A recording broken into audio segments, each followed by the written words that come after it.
Amanda Montell. Cultish, the language of fanaticism.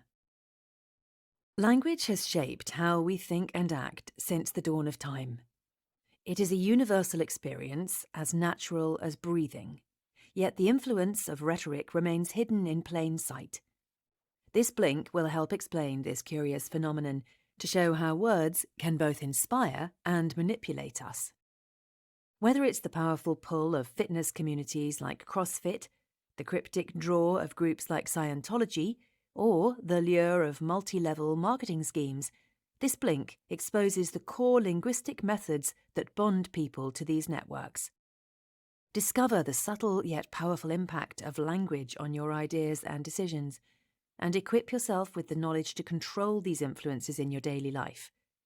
This blink is more than just a study of classic cults.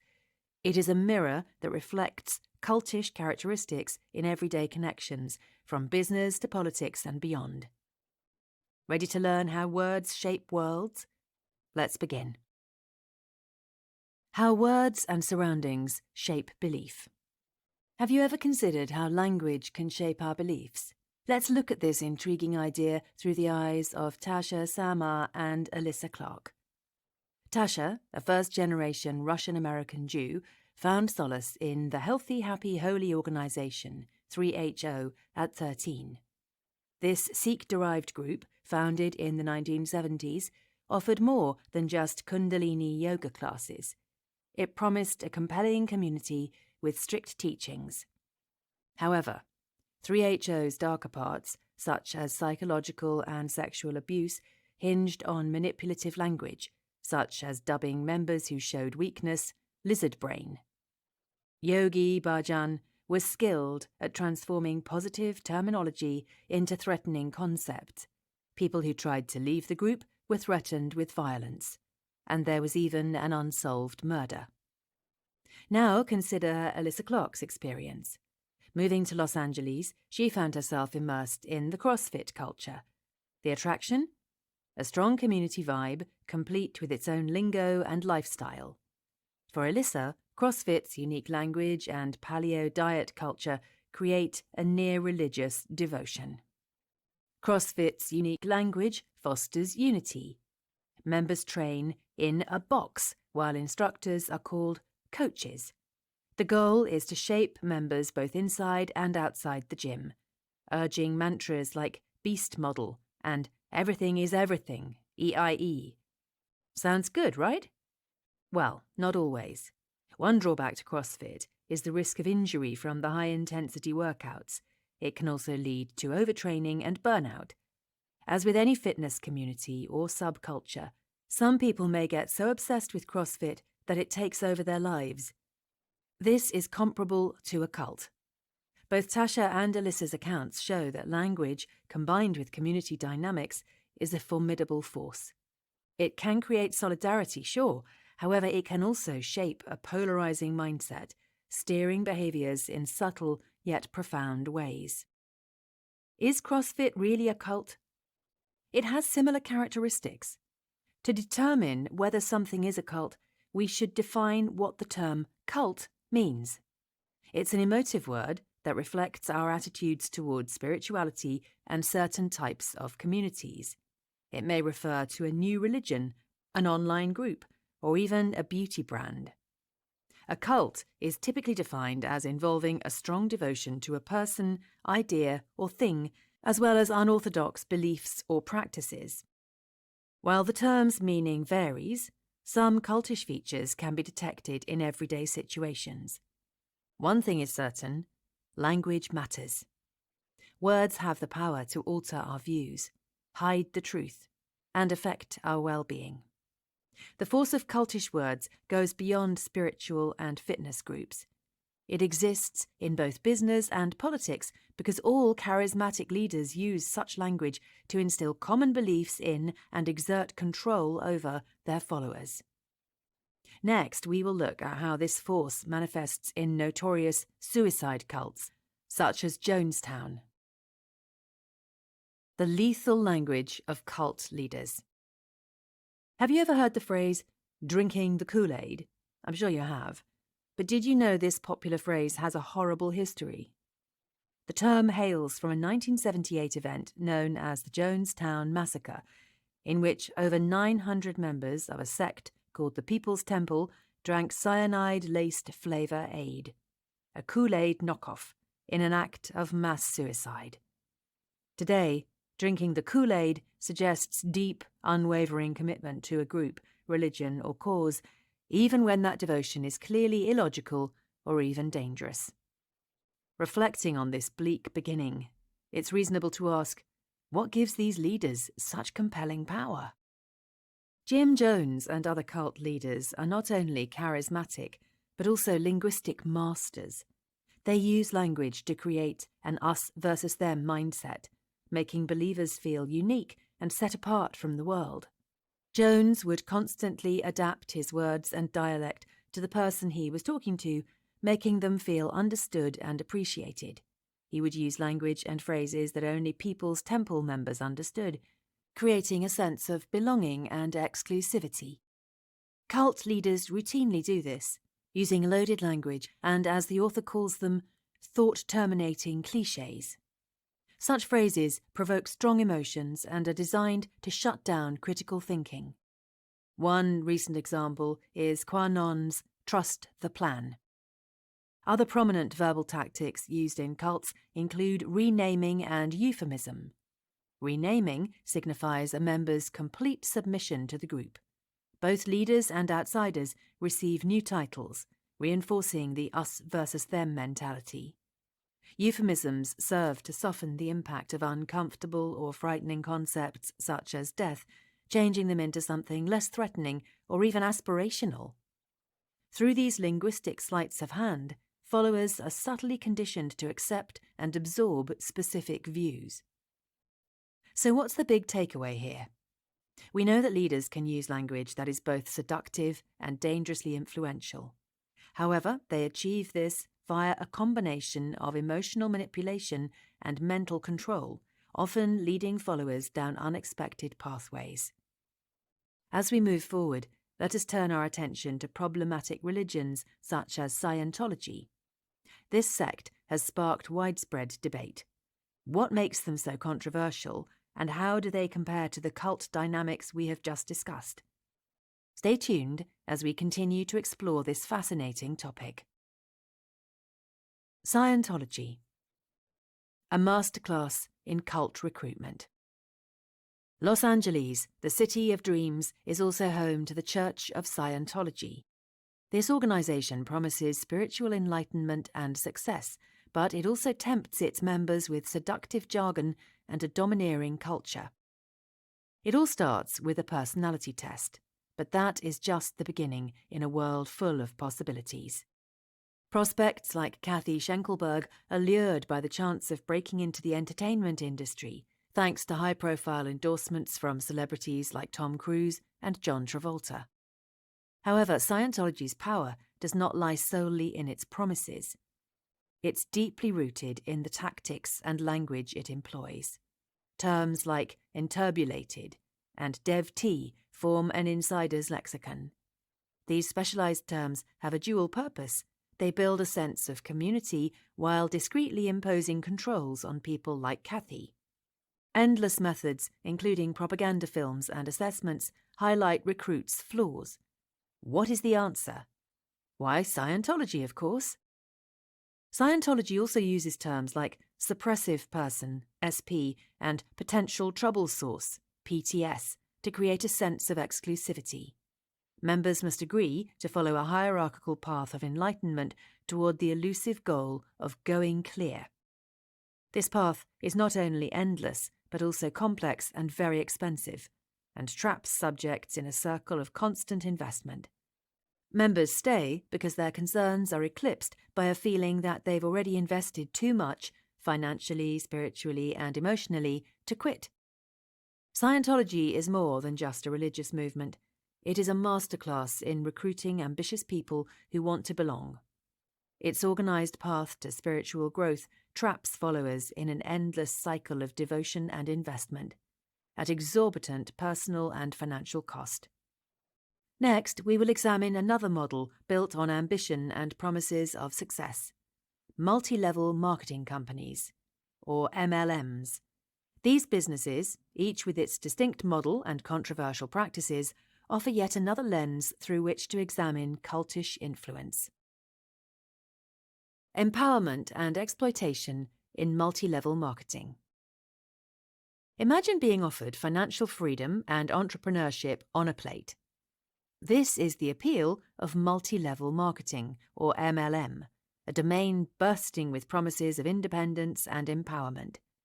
Renowned for their direct sales of beauty and wellness products, MLMs weave their way into our social networks, tempting us with the prospect of earning full-time income through part-time work. Yet, as enticing as it sounds, the glittery facade often masks a different reality. MLMs are particularly compelling to a specific group: stay-at-home wives and mothers. Terms like boss babe and mompreneur are not just marketing slogans. They are carefully crafted to resonate with those seeking a careful blend of career and family life. However, MLMs are fraught with complexities. While operating within legal limits, they tread a fine line between legitimate business practices and illegal pyramid schemes. What is the difference? MLMs should prioritize selling products above recruiting new sellers. However, this distinction is often ignored, leading to controversy and legal scrutiny. Now let's hear the story of Becca Manners. Manners turned to MLMs in search of purpose and community. Her venture into MLMs began with promises of empowerment, but quickly spiraled into a cycle of relentless selling and recruiting. This unrelenting pressure affected her relationships and led to a growing sense of isolation. The uplifting lingo that had first attracted her morphed into a manipulative myth, convincing her that quitting MLM meant surrendering her dreams. Ultimately, Manners' story highlights the emotional and psychological toll that MLMs can exact. MLMs are not a new phenomenon. They are deeply ingrained in American culture. They first emerged in response to the post-Great Depression job market, gaining traction among suburban women in the 1950s. Surprisingly, their expansion is also linked to religious creeds, specifically the prosperity gospel, which links financial success with divine favor.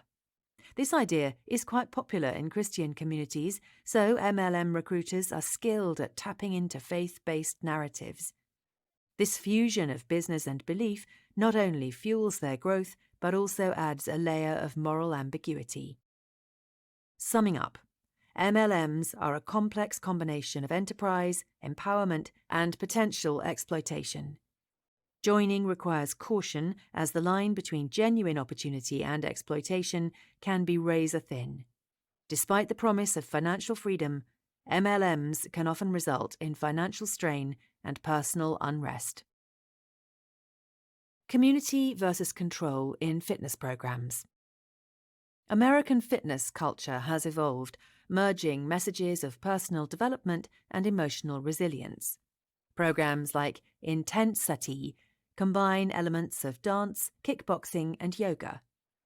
These sessions are not just workouts, they are billed as transformative experiences that cater to both the body and the mind. Is there something cultish about these inspiring workouts? Definitely.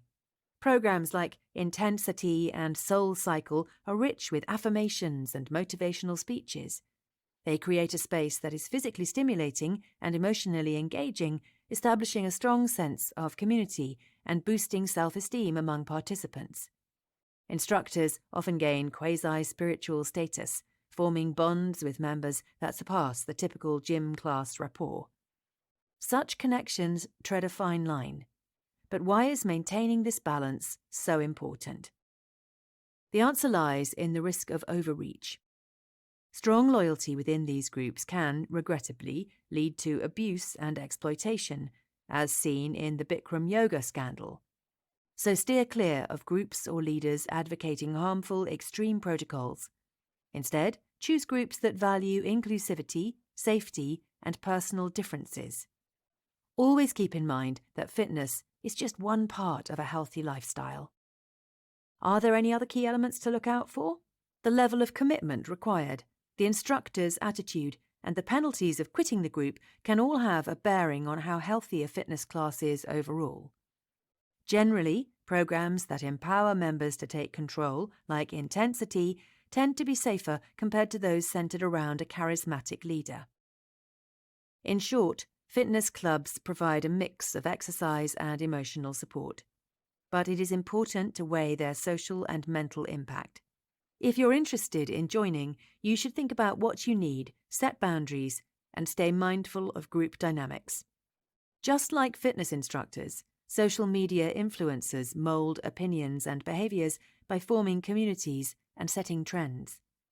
Next, we will explore how social media influences personal decisions and social interactions, much like the world of cult fitness. The cultish charisma of online influencers. Now we turn to the digital age, where the emergence of spiritual influencers on platforms like Instagram has reshaped cult-like behaviors. Take Bentinho Massaro, a self-styled spiritual guru who symbolizes the power of social media to develop devoted followings. Influencers like Massaro use mystical language and visually stunning content to promise spiritual awakening and personal transformation, enchanting many followers. However, this digital influence is not without its dark side. The tragic story of Brent Wilkins, a follower of Massaro, brings this into sharp focus. Wilkins, deeply influenced by Massaro's teachings, met a tragic end, taking his own life during a spiritual retreat in Sedona, Arizona. This incident highlights the dangerous potential of such influence, where followers seeking spiritual guidance may find themselves entangled in toxic and manipulative environments. Despite the backlash following the Sedona retreat incident, Massaro deflected criticism, continuing his teachings and maintaining his online presence. This resilience reflects the complex nature of online spiritual communities. Followers often remain faithful, even in the face of controversy. Striking a balance between healthy skepticism and openness is vital. Not all groups with cultish traits are harmful, and dismissing them outright could mean missing out on valuable experiences. Icons such as Carl Sagan demonstrated personal growth by embracing new experiences while remaining open-minded. Today's spiritual environment is diverse, with personal agency playing a vital part. You can choose your level of conviction and engagement. Just be mindful of the language use and strike a balance between optimism and critical thinking. The complex and sometimes risky field of spiritual influences on social media carries important reminders. These platforms can be sources of inspiration and connection, but we must approach them with caution, balancing our spiritual quests with a healthy dose of skepticism.